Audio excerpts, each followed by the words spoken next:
I was here. I've been coming to Denver for quite a while, over a year, probably over a year, trying to get myself fixed up. And I heard about this Limb 359, and I really wanted to go because Las Vegas don't have a group. So when I met these people, at first I was afraid because I didn't know anybody really, But I got to know Whitney and Emily and Michelle, and I really enjoy the group. They helped me out a lot. I mean, they're very supportive, and we're all happy. We're not down and out like some people are. I'm always happy, so. But it's a very good. It's a nice group, and I'm going to move to Denver, and I'm going to make sure I help out with them. What was your favorite thing you did with us? The kayaking was fun. Yeah. It was very scary though, because they were pushing me in a wheelchair down that steep hill. I said, "Don't let go."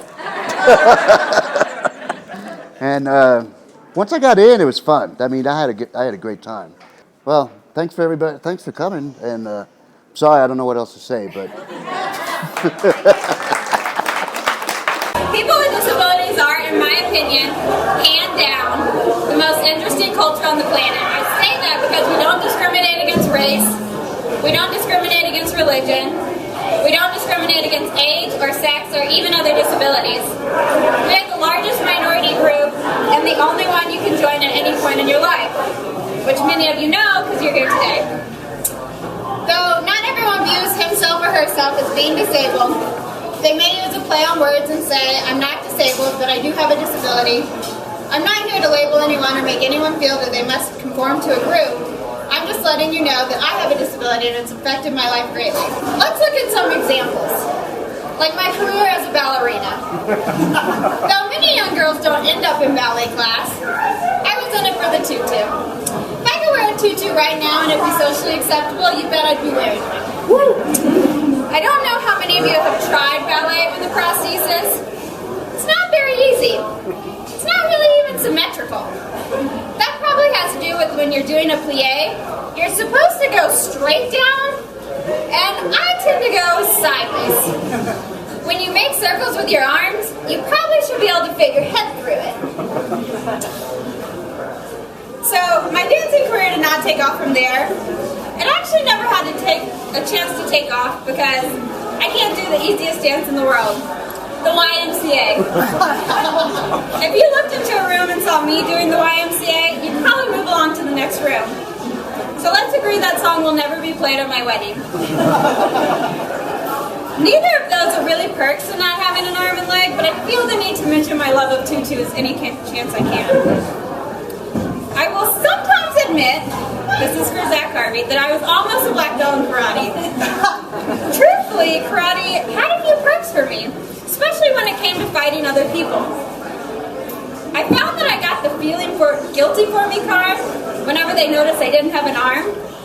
But when we started fighting and they noticed that one of my legs was made of metal, I almost always ended up winning. So I really suggest if you're missing your leg, you go sign up for karate right now. I like to reminisce about when I was younger because I had a lot more guts back then. I played basketball a good chunk of my life, and when you play sports without all of your limbs, you sometimes are at the disadvantage.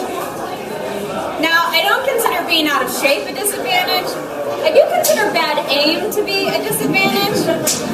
I was really only put in the games to shoot baskets, and I'm going to be frank, in the 3 years I played on my high school basketball team, I made 2 baskets. That's 4 points. I have them both on DVD and we can watch them later. I don't ever feel bad for myself or get down because I was truly terrible during the games.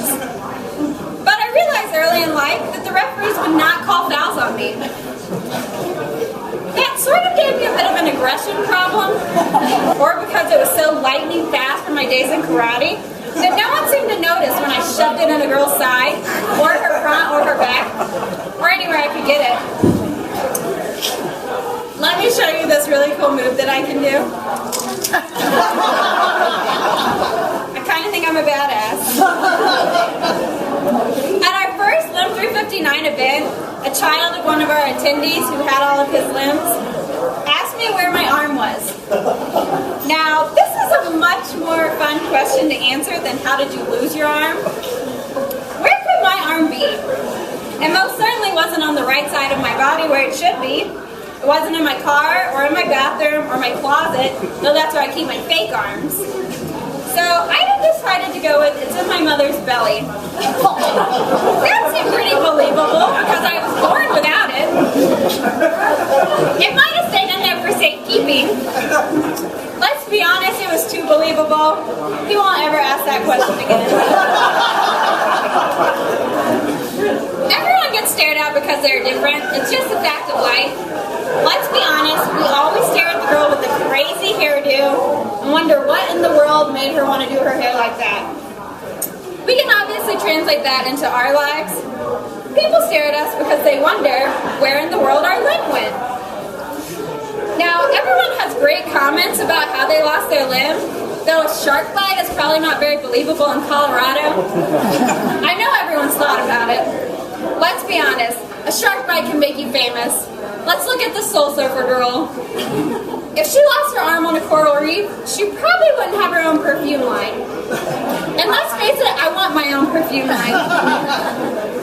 But seriously, getting stared at every time you go outside can be a Debbie Downer, as we all know. Being born without all of your appendages is much different than having lost one in life, in my opinion. I say that because as I was growing up, I never noticed when people stared at me. I was just a kid doing things that kids did. I had quite a few memories growing up of my mother and I being in the grocery store.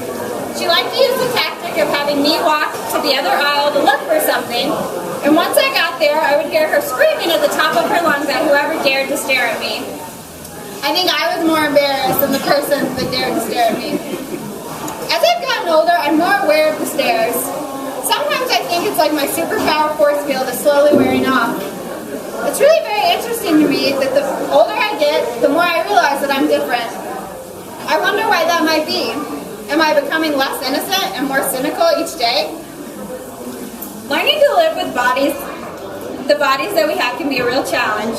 If you've had something amputated, you know what it's like to get used to your new normal. For some reason, my reality is becoming clearer to me every day. They say to love and loss is better than to never having loved at all. Does that apply to having limbs and losing them, than never to have them in the first place? It all boils down to acceptance. Accepting our normals happens every day. You think you've got a handle on it today, but tomorrow's a whole new basketball game. One of our founding fathers, Stephen Hopkins, had cerebral palsy. He was quoted after signing the Declaration of Independence saying, "My hands may tremble, but my heart does not." You have to love what you feel on the inside, show on the outside. Having a disability isn't easy, but it's still the best thing